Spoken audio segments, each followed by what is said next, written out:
Bashar al-Assad's reign as the president of Syria has come to an end on the 8th of December 2024. Assad has now been granted asylum by Moscow, his longest ally. Despite ruling the country in a decade-long civil war, Assad had managed to keep power for 24 years with support from Russia and Iran. So what went down in the past week that Assad had to relinquish power? Well, Assad's fall has been credited to mainly two reasons. One, the charge by rebels led by Hayat Tahrir al-Sham and their capture of Aleppo, Syria's second biggest city, 11 days before Assad's fall. Second reason, the timing and the fact that both Assad's key allies, Russia and Iran, were fighting their own wars in Russia and Ukraine. With the ceasefire coming into force in Lebanon on the 27th of November, Hezbollah licked its wounds and refused to fight Assad's war with rebels. Elsewhere in South Korea, a travel ban has been imposed on South Korean President Yoon after he imposed a sudden martial law on the 3rd of December 2024. Although the martial law was lifted after 190 legislators who had arrived at the National Assembly unanimously passed a motion to lift the martial law.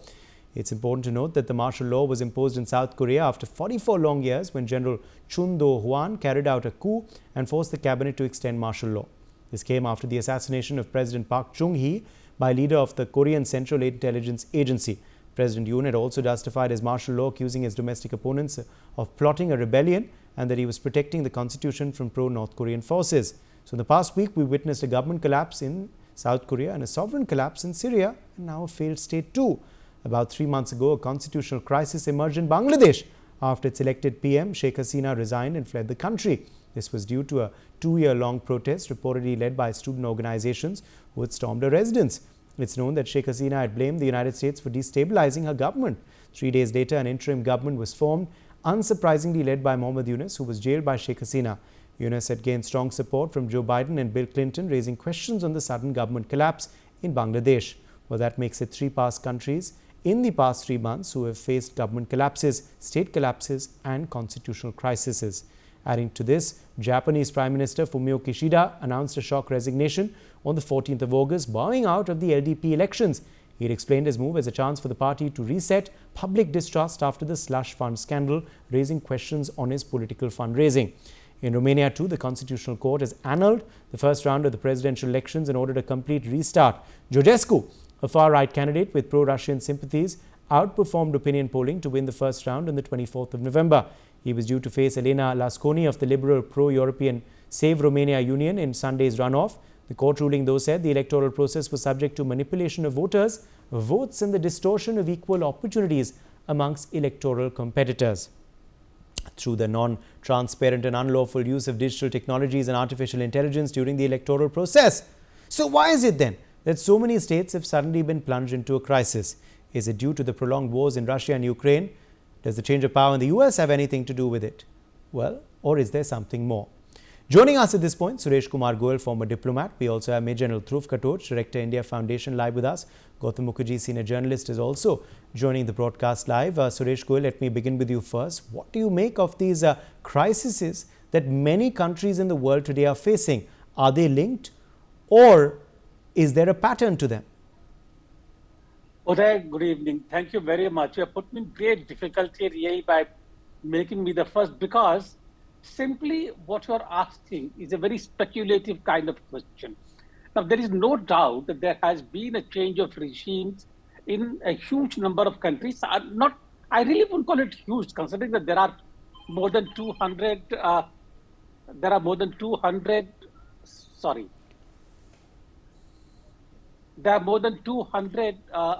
countries, and the regime change has taken place in around 6, 7, whatever it is. So it's not a huge number, but suddenly there seems to be a spurt in the number of countries where the changes take place. They are not all linked, not to my understanding. They have taken place at the same time. There are certain countries where the regions are similar and could have been linked. For example, Bangladesh, and now it's very tempting to think the deep state behind Bangladesh and now in Syria. And there is possibly something, a deeper plan, deeper mechanism working behind these regime changes. Certainly Bangladesh and Syria come to mind, but Romania, why? France, the problem, why? I mean, why would anybody else be involved in those things? Korea, Japan, why? They are different countries altogether. But I think what is happening is that suddenly, I remember one such time was in 1991, after the end of the Cold War, suddenly when people thought, and I'm saying people, not just countries, people thought that, yes, this is the time, a time has now come for the change. And suddenly you notice that there was an upsurge of movements in Africa and in several countries in Europe where they wanted to change the government. Libya, Iraq took place afterwards, but that was different region really. But I think what now we are now seeing is certainly a change, and I'm now trying to choose my words very carefully. Change in the international, not order, but the international ideas. At one time, the change in government was a very, very well thought out, well considered, well planned activity.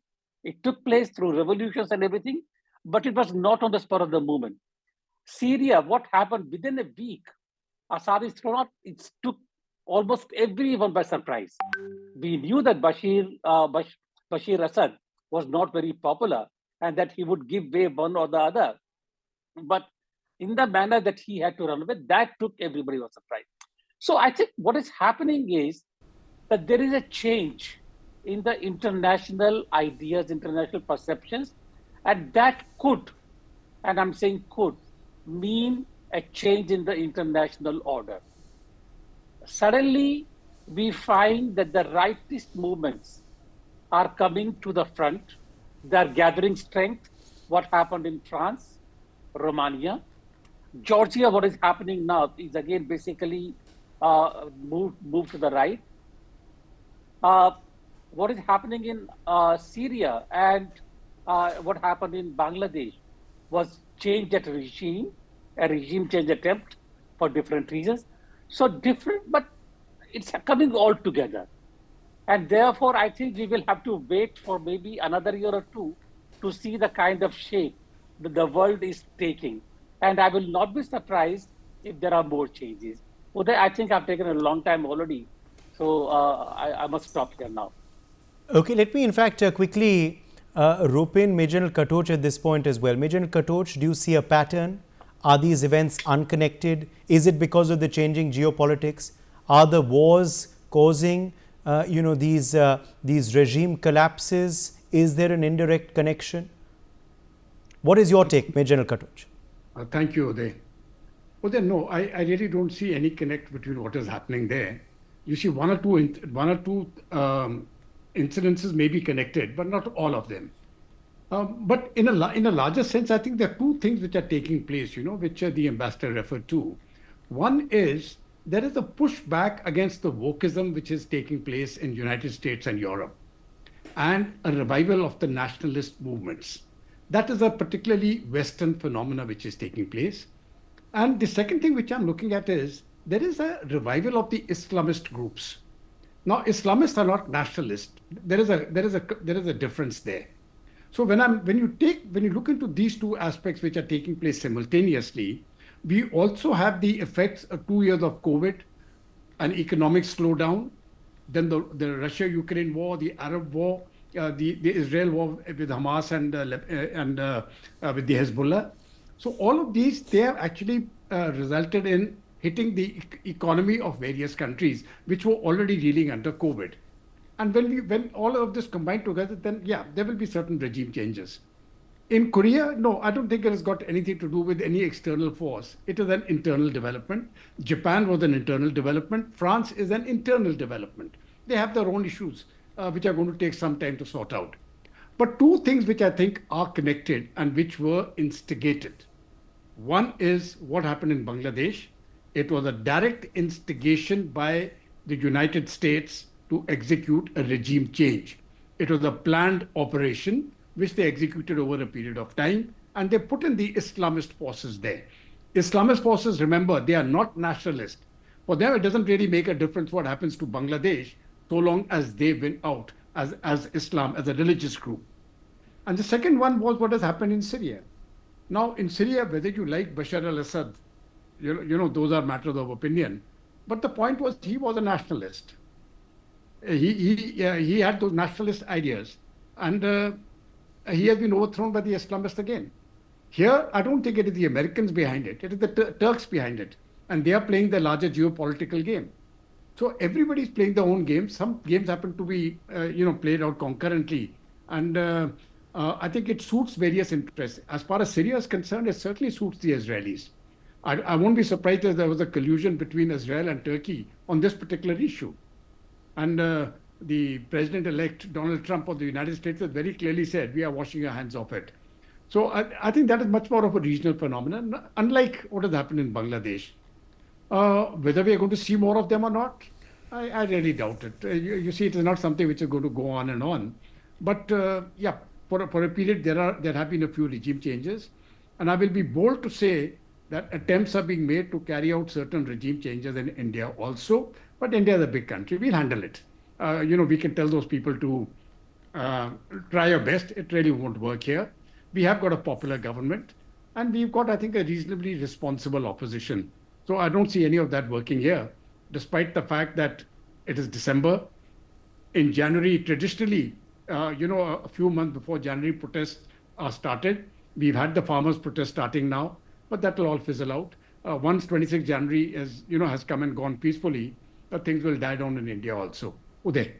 Okay, let me in fact quickly take that to Gautam Mukherjee. Gautam Mukherjee, these events across the world are raising a lot of eyebrows. Do you see a pattern? Do you believe they are connected? What is the reason for these government collapses, these crises for various countries? What's your analysis, Gautam? Well, as far as Syria goes, the West seems to be very pleased that Assad has been toppled. But I think the celebrations are probably premature because ISIS has taken over. And if ISIS is able to consolidate its hold on power, then their influence will spread beyond Syria's borders.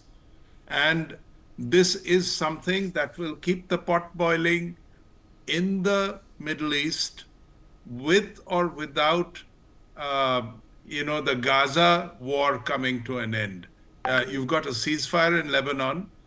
The Gaza one is continuing, but Trump will lean on both sides to try and bring it to an end. But ISIS is a law unto itself.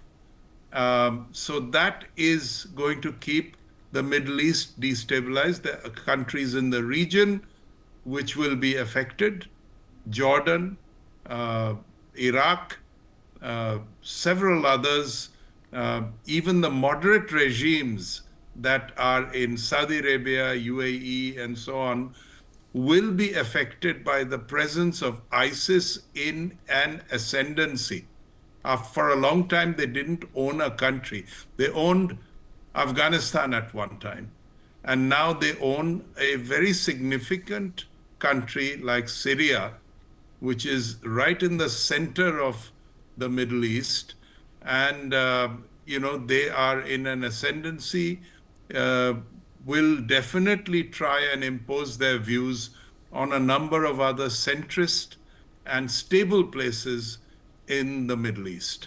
I think the Ukrainian war is going to come to an end, again, thanks to Trump. He's going to lean on NATO to pay for it. They will be unable to pay for it, and therefore it will come to an end. The fact that Russia and Iran, backers of the Assad regime, have taken a hit is also significant. As far as Bangladesh is concerned, the rise of the Islamists is worrisome for India because they're forming a nexus with Pakistan, with China backing them from the back, with a view to do damage to India. As I've said before, I think my main concern is the chicken neck area, where we could be attacked by more than one force at a time. There are retired army people in Bangladesh, who are talking of taking territory in India, coming to Calcutta in 4 days, and such like warlike statements. I don't know how much of activity we can expect on the border, because it's a long border, and how much we can expect with the strategic issue of Chicken Neck. Earlier, we were trying to build a railway through Bangladesh territory because we're getting on with the Bangladeshis under the Awami League. Now that is no longer so. Bangladesh is hostile territory, as is Pakistan. And so we are going to have to be very careful in the months going forward. Why America is interested in this? Partially to do down Bangladesh, which was cozying up and becoming a force multiplier for India, and definitely to do down India. They're also using the deep state, as we know, and it is being publicized highly right now, with Soros and so forth. So India is on the target as far as the West is concerned, particularly America. Whether this will change under Trump remains to be seen. I have every expectation that a lot of these policies that are being foisted on the world right now are the Democrats trying to muddy the water, make it difficult for Trump to operate when he comes in, at least initially.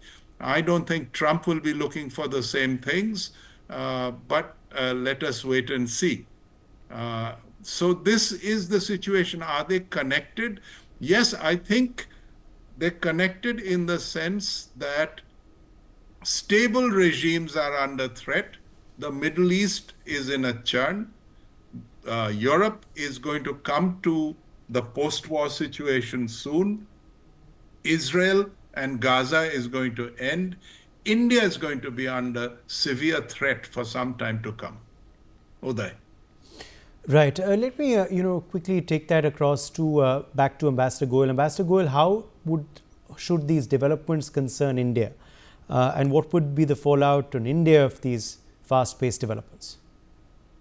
Uday, first of all, because I really don't see that, except one or two, that there is a connection between the other changes in the world. And therefore, I don't think we should use a broad brush to deal with all these changes in a kind of a policy matter. We need to look at each situation individually and basically look at very carefully how changes in each country is going to impact on India's interests, and not a security interest. Well, security covers practically everything these days. So India's interest, I would say, for example, in the case of Bangladesh, enough has been said, it's a serious threat to India's security, India's demographics, immigration problems. There are so many issues which can be combined together. And therefore, I was saying in the morning on one of your broadcasts that Vikram Misri's visit, the FS's visit to Bangladesh, yes, of course, the Hindu minorities will be dealt with, but they will be dealt with in the overall context of impact on which direction India-Bangladesh relations should take or are taking, because that's very, very important. Chicken neck has been referred to. So I think Bangladesh is one country where we have to pay great attention. Syria, again, West Asia, it's not just Syria per se, Iraq, Turkey. There are allegations that the Turkish was deeply involved in what happened in Syria. So Turkey, Iraq, Iran, there is a whole churn there. And that will impact on India's connectivity issues, economic things, energy security. So what happens in Romania, what happens in France, what happens, they're distant.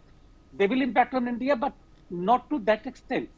Therefore, we need to carefully evaluate each situation and then decide on how to deal with them. Uday. Okay, let me take that to Major General Katoj. Major General Katoj, the big conflicts, before I get in your perspective on the Indian viewpoint of the Middle East war and the Russia-Ukraine war. Don't you believe it's having its fallout? The ripple effects are being felt in other parts of the world as well? Oh, absolutely. You see, when there's a conflict of this nature, and such a besides- prolonged one. Yeah, and such a prolonged one, you see. I mean, it's been, every time we used to think that, you know, it's the era of short duration wars. Now we've had wars for 2 years plus, 3 years, and they're still continuing. There's no sign of an end. It has a tremendous impact on the world's economy. That's the basic point. And I can tell you, if this war in the Middle East actually spills out of control, it'll have an effect on the energy resources, and then, all hell, there'll be hell to pay. It's as simple as that. There is no energy, to sustain anything after that.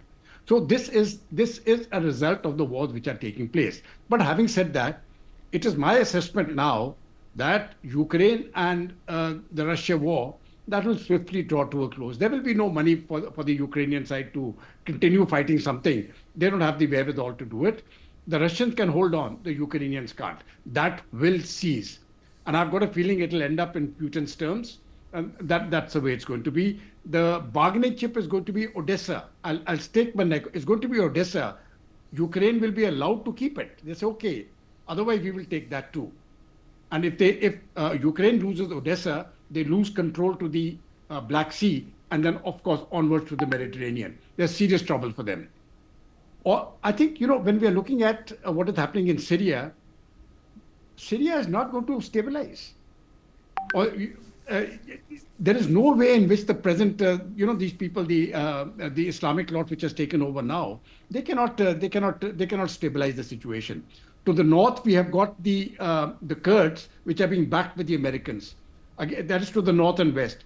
To the north, again, we have a portion which is the stronghold of Turkey, and then we have got the Alawites to the south and the west, which are controlled by the Assad forces. So in the rest of it, these Islamic forces are there. There is going to be a very bitter battle which is going to wage, and Israel will also jump into this to get as much as they can. So I've got a feeling Syria may actually split up into small little pieces which people will aim to capture and just eat it up. That's the way it's going to go. Bangladesh, they can keep talking about what they wanted, the chicken's neck and all that. They're not going to get it. They will lose a great deal. Let's be very certain about that.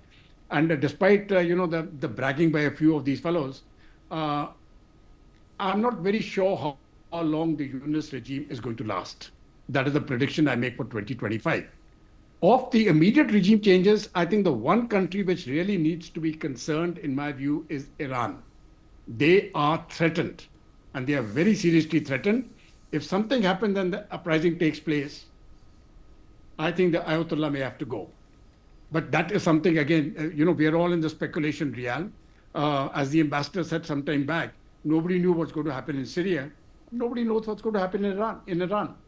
So it's going to be a very interesting times. But one thing, at least at the moment, I'm quite confident of, is while the Middle East or West Asia, whichever way you want to call it, is going to remain unstable, it is not going to be a conflagration there, which is going to result in oil and energy wars. So to that extent, I think we are okay. And India will pass the tide. Whichever way it goes, whichever way the wind blows, we should be okay. Uday. Absolutely. Let me, in fact, ask you now very quickly about the way forward. Gautam Mukherjee, do you believe these incidents of instability will continue to come from various parts of the world, or do you hope for a reset, perhaps sometime post the takeover of the new US president? Is that also something that is affecting the climate of instability? Well, there are a number of things that Trump has indicated which do not indicate stability. For example, he's going to go after China quite vigorously in terms of tariffs. I think he's going to open up further to Taiwan. He's going to try and move manufacturing to the United States, or certainly out of China into other countries which are more to America's liking.